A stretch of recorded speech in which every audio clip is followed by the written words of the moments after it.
დღეს მარნეულის კულტურის სახლში საქველმოქმედო ღონისძიება გაიმართა. ღონისძიებას ორგანიზებას უწევდნენ პროექტის „დავეხმაროთ შეზღუდული შესაძლებლობების მქონე ადამიანებს მოხალისეობის გზით“. მოხალისეთა ჯგუფი პროექტი ხორციელდება არასამთავრობო ორგანიზაცია Helping Hands-ის მიერ. ღონისძიებაში მონაწილეობა მიიღეს მარნეულის კულტურის ცენტრთან არსებულმა სიმღერის ანსამბლებმა, ასევე ახალგაზრდა მწერლებმა, რომლებმაც საკუთარი შემოქმედება დამსწრეს საზოგადოებას გაუზიარეს.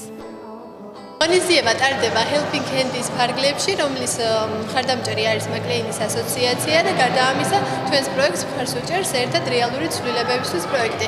ეს პროექტი დაიგეგმა მოხალისეობრივი საწყისებზე, თავდაპირველად იყო მოხალისეობრივი კულტურის დანერგვა მარნეულში, მაგრამ შემდგომში დაიბადა სტამის დაარსების იდეა.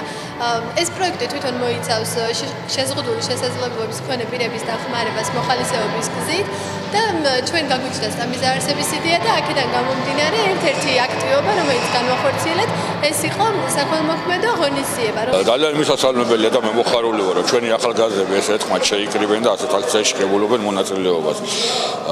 მე კიდევ ერთხელ გადავუხდი მადლობას როგორც მონაწილეებს, ასე ორგანიზატორებს აღნიშნული აქციის და რაც შეეხება მუნიციპალიტეტს, ეს ჩვენი ვალია, რომ მაქსიმალურად დაუდგეთ დროში სპეციალური საჭიროების მქონე პირებს, შევქმნათ მათ ყველა პირობა საზოგადოებაში ინტეგრირებისათვის, მომავალი ცხოვრებისათვის და საქმიანობისათვის, რომ ჩაეთონ ისინი კონკრეტულ საქმიანობაში, რაც შეიძლება თავისუფლად იგრძნონ თავის საზოგადოებაში.